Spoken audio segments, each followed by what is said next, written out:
শ্রী শ্রী শঙ্কর গুরুবে নমঃ। শ্রী শ্রী মাধব গুরুবে নমঃ। কৃষ্ণ হে ভগবন্ত ভজু তোমার অভয় পদ কমলে মই অনাথক রাখিও ঈশ্বর অরুণ শরণ তলে রাম মই অনাথক রাখিও ঈশ্বর অরুণ শরণ তলে। হে ভকত বৈষ্ণৱসকল, আপোনাসৱৰ শ্ৰীচৰণলৈ অধমৰ সেৱা জনাই আজিৰ অনুষ্ঠানভাগি মুকলি কৰিব লৈছোঁ। আমি যোৱাকালি নৱম অধ্যায়ৰ ছবিচন্দৰ মূল বিষয়বস্তুৰ ওপৰত কোৱা হৈছে। আজি পদৰ পৰা আৰম্ভ কৰিব লৈছোঁ।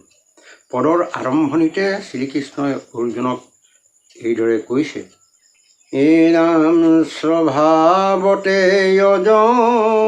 মই জন্ম নাহি যাৰ, ভক্তৰ ইচ্ছায়ে মই ধৰো অৱতাৰ, আৰু এক গোটা কহো পৰম কাৰণ, মোৰ জন্ম কৰ্ম কৰি কৰিব কীৰ্তন, মোৰ চৰণৰ মকৰন্দ কৰি পান, মুত বিনে সংসাৰত প্ৰিয় নাহি আন। অৰ্থাৎ পুনৰ কৃষ্ণই কৈছে, প্ৰকৃতাৰ্থত স্বভাৱতে মই জন্ম ধৰিবলগীয়া নাই, কিন্তু ভকতৰ মনোবাঞ্ছা পূৰণৰ হেতু অৱতাৰ ধৰিবলগীয়া হৈছে, কাৰণ মই ভকতৰ অধীন। ইয়াতে আৰু এটা কথা আছে, জন্ম ধৰাৰ এটা পৰম ৰহস্য সোমাই আছে। সেইটো হৈছে ভকতে মোৰ জন্ম কৰ্ম কৰি তাকে কীৰ্তন কৰিলে মহা আনন্দও পাব আৰু তিনি তাপৰ পৰা হাত সাৰি জীৱনতে মুক্ত হ'ব পাৰিব। তাৰপিছত ক'লে, তেওঁৰ চৰণ পংকজত মধু আছে, সেই মধু ভকতে পান কৰি একনিষ্ঠ হ'ব পাৰিব, যাতে মোৰ বাদে দ্বিতীয় এজন প্ৰিয় আৰু নাই। এইদৰে ঈশ্বৰত একনিষ্ঠ হোৱা সকলৰ প্ৰতি কৃষ্ণই পুনৰ কৈছে, এ ৰাম মোহৰ ভকত যিটো হয়,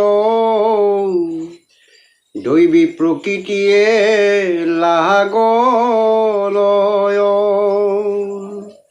যিটো হুৱে মুত অনন্য শৰণ, মোক লাগি কৰয় যতন,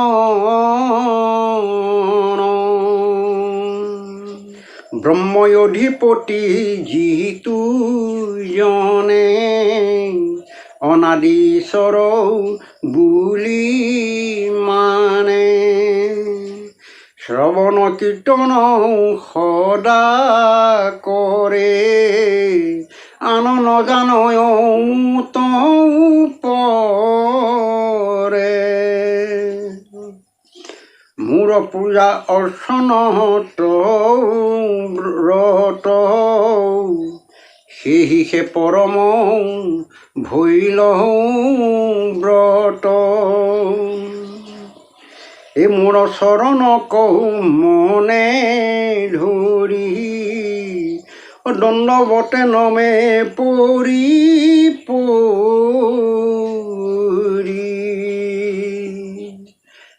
সবে কৰিলে কওঁ ত্যাগ মোতে নিষ্ঠা ভৈল মহাভাগ।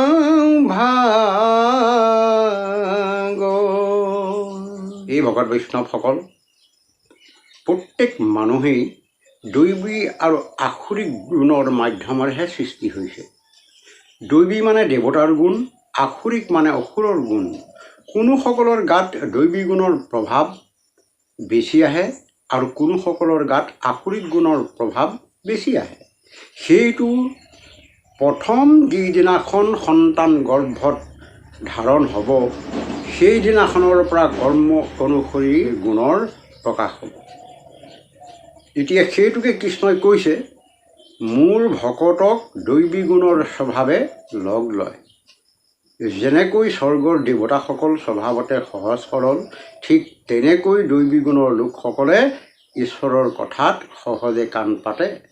তাৰপিছত ক'লে অনন্য শৰণৰ কথা, অৰ্থাৎ অন্যন্যে মিলি, তাৰমানে পুৰুষ প্ৰকৃতি দুয়ো উভয়ে মিলি যিসকলৰ শৰণৰ ব্যৱস্থা হ'ল তেওঁলোকে সদায় ঈশ্বৰক সেৱা নমস্কাৰ কৰিবলৈহে যত্ন কৰিব।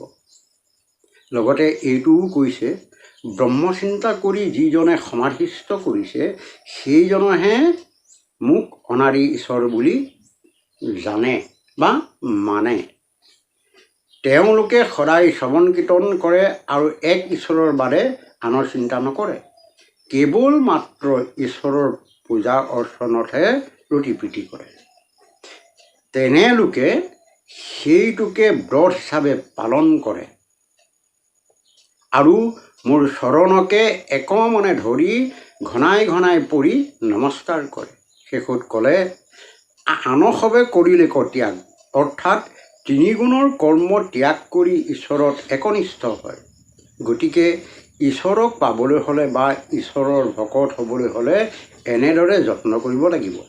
পূৰ্ণব্ৰহ্ম কৃষ্ণইও অৰ্জুনৰ লগতে আমাৰ নিচিনা অজ্ঞানী লোকক এটাই মাথো বুজাবলৈ চেষ্টা কৰিছে, সেইটো হৈছে ময়েই বিশ্ব ব্ৰহ্মাণ্ডৰ গৰাকী, ময়েই সকলোকে সৃষ্টি কৰোঁ, ময়েই সকলোকে পালন কৰোঁ আৰু ময়েই সকলোকে বিনাশ কৰোঁ। সেয়েহে আনক সেৱা পূজা নকৰি কেৱল মাত্ৰ মোক সেৱা পূজা কৰক, এই কথা বুজাবলৈহে বাৰে বাৰে কৈ আহিছে। সেই উদ্দেশ্যৰে পুনৰ এইদৰে কৈছে, এ ৰাম মই পূৰ্ণ ব্ৰহ্ম জগত ঈশ্বৰ আন যত সবে জীৱ ব্ৰহ্মাৰুদ্ৰয়াদি সবে উপজয় মই অজ সদা শিৱ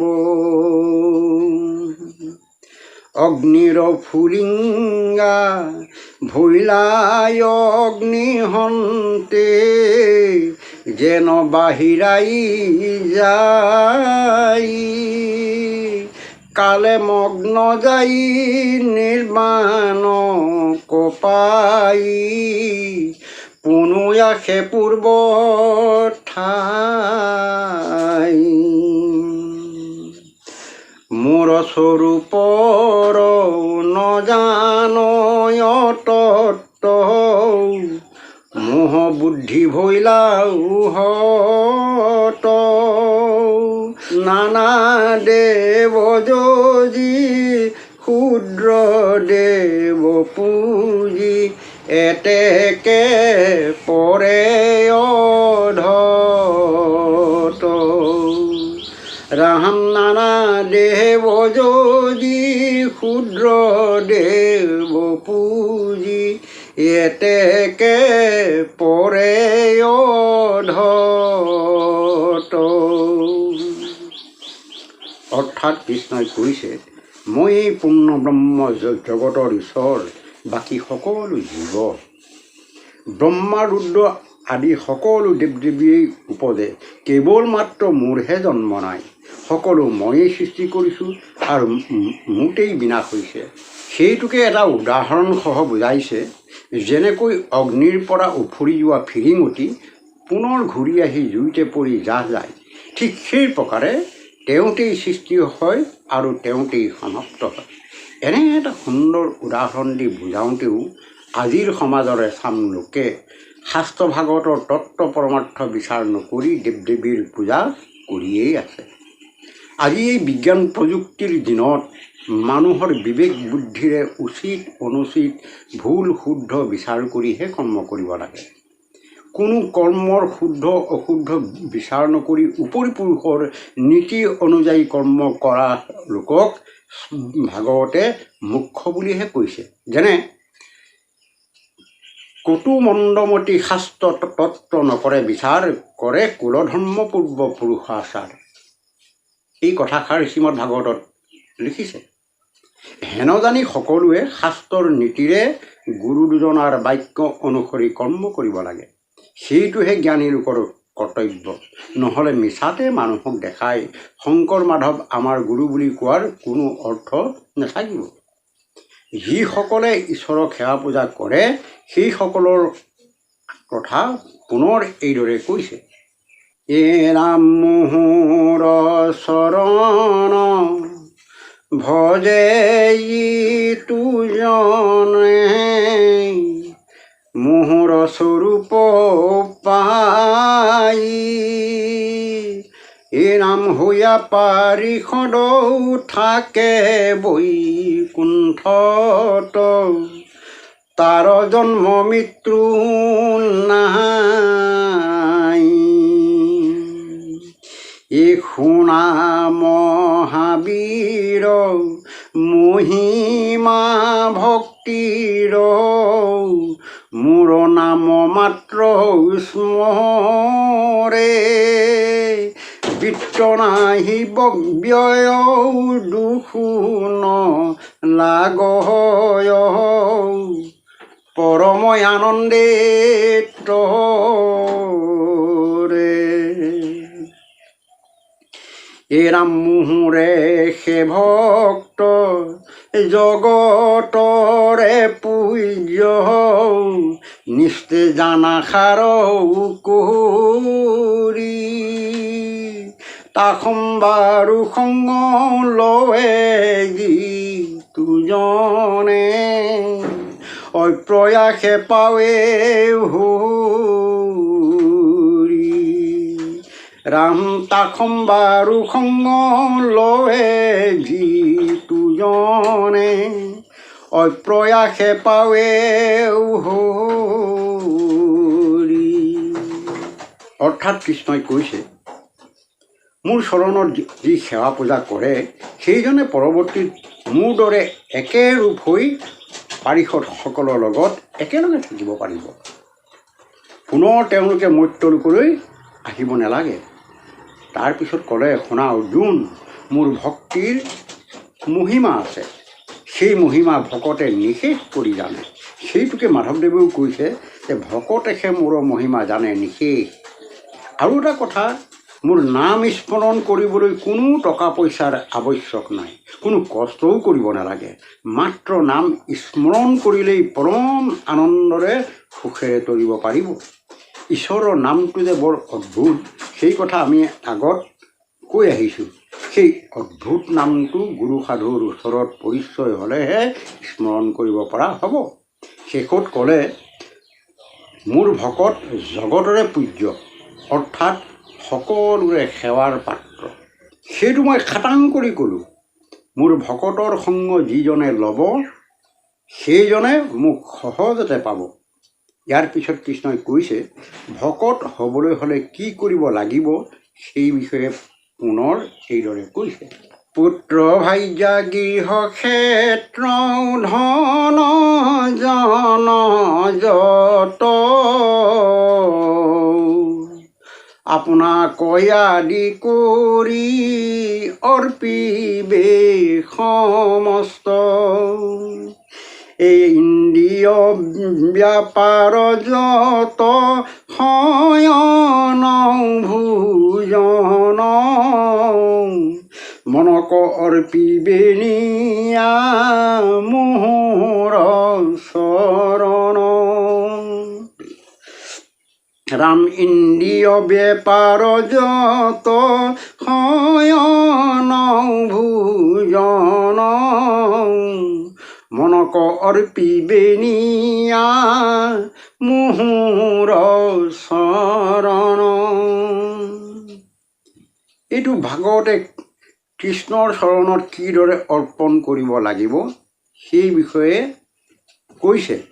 পুত্ৰ ভাৰ্যা গৃহ ক্ষেত্ৰ ধন জন আপোনাকে আদি কৰি সমস্তখিনি এইবিলাক তেওঁৰে সম্পত্তি, তেওঁৰ চৰণত অৰ্পণ কৰিব কৈছে।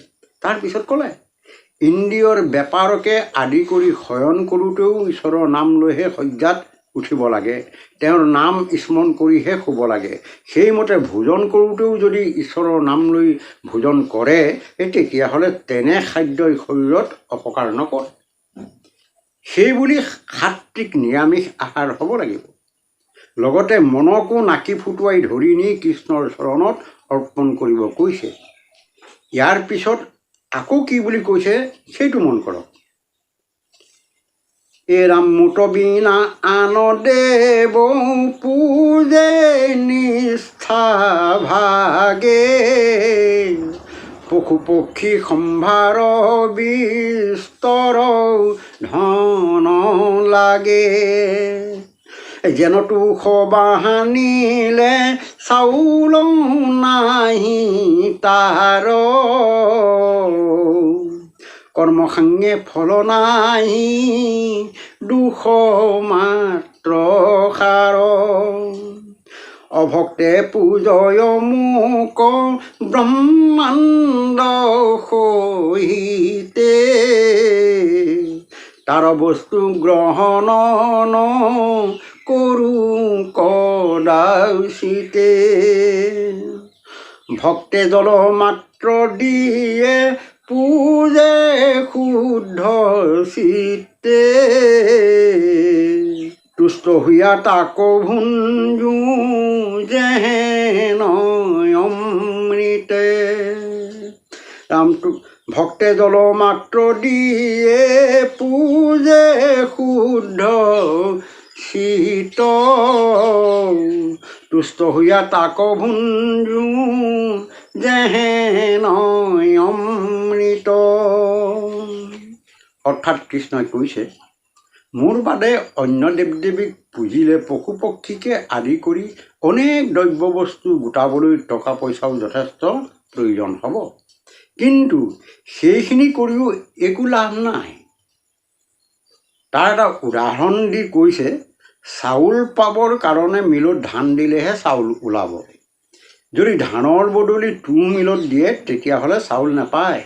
সেইটোকে বুজাইছে দেৱ দেৱী পূজা কৰিলে কৰ্মৰ শেষত কষ্টটোহে সাৰ হয়, ফল একো নাই।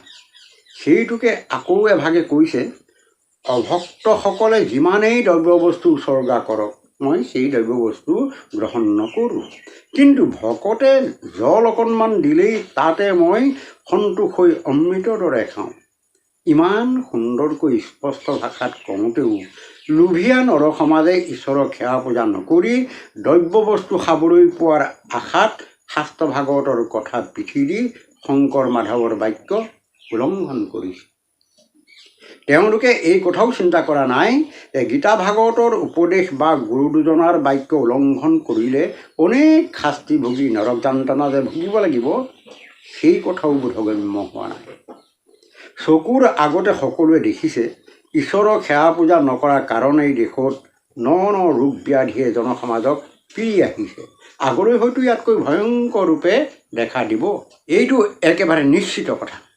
সেই ভকত বৈষ্ণৱ আৰু শ্ৰোতা বন্ধুসকল, এটা কথা মন কৰকচোন, বৰ্তমান দেশত ইমানবিলাক ৰোগৰ সৃষ্টি হৈছে সেইবিলাক আমাৰ বোপা ককাৰ দিনত সমূলি নাছিল। ইয়াৰ কাৰণ হৈছে আগৰ মানুহবিলাক 90% লোকেই সৎপুৰুষ আছিল। তেওঁলোকৰ লগত আসুৰিক গুণসমূহ খুবেই কম আছিল আৰু পাপ কৰ্মও তেনেদৰে নকৰিছিল। সেয়েহে ৰোগ ব্যাধিৰ নিচেই কম পৰিমাণে হৈছিল। সেই সময়ত বেমাৰো কম আৰু ডাক্তৰো কম। যিকেইজন ডাক্তৰ আছিল সেইকেইজনেও ৰোগীৰ কাৰণে ডিঙি মেলি বাট চাই থাকে কেতিয়া আহিব। আজিৰ দিনত ডাক্তৰো বেছি আৰু বেমাৰো কিচিম কিচিম। এইবিলাক শাস্ত্ৰ ভাগৱতৰ জ্ঞান নোলোৱা কাৰণেই ইন্দ্ৰিয়ক সংযম কৰিব নোৱাৰি সকলো পাপত ডুব গৈছে। তাৰ ফলতেই নানা শাস্তি ভোগ কৰিবলগীয়া হৈছে। অন্যহাতে আজিৰ দিনত 5% লোকহে সৎ চৰিত্ৰৰ ওলাব, বাকী 95% লোকেই অসৎ গুণৰ অতিমাত্ৰা লোভীয়া লোক। সেয়েহে ভাগৱতে কৈছে, লোভেই পাপ আৰু পাপেই মৃত্যুৰ ওচৰ চাপি আহে। মানুহৰ পাপ কৰ্ম ফলতেই ৰোগ ব্যাধি নিজে নিজেই মাতি আনে আৰু সেইমতেই সকলোৱে ভোগ কৰে। অৱশ্যে ঈশ্বৰৰ বিচাৰত যেনেকুৱাই পাপী নহওক সকলো উদ্ধাৰ হ'ব পৰা পথ এইদৰে আমাক দেখাইছে। এই ৰাম অনেক কালৰ মহা পঞ্চম পাতকী, শিউমুখ ভোজিয়াই অল্পতে পাৱে গতি। মুখনিষ্ঠা কৰি বুদ্ধি নজানয়ান, সেহিহে পৰম সাধু পণ্ডিত প্ৰধান। অতি দুৰাচাৰ পাপী জাতিতে অধম, মূৰমতে থাকি সিও হুৱে পুণ্যতম। যিজনে নকৰে পুনু মোৰ ভকতি, হৃদিত থাকিয়া তাৰ দূৰ ইয়াতি।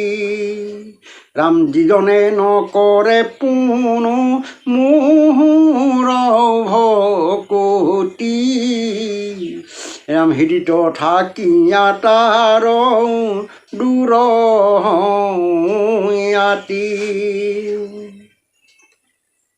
এইটো কৃষ্ণই কৈছে, অনেক কালৰ পঞ্চম পাতকী হ'লেও সিও যদি মোক সেৱা পূজা কৰে তেতিয়াহ'লে সহজেই গতি পাব।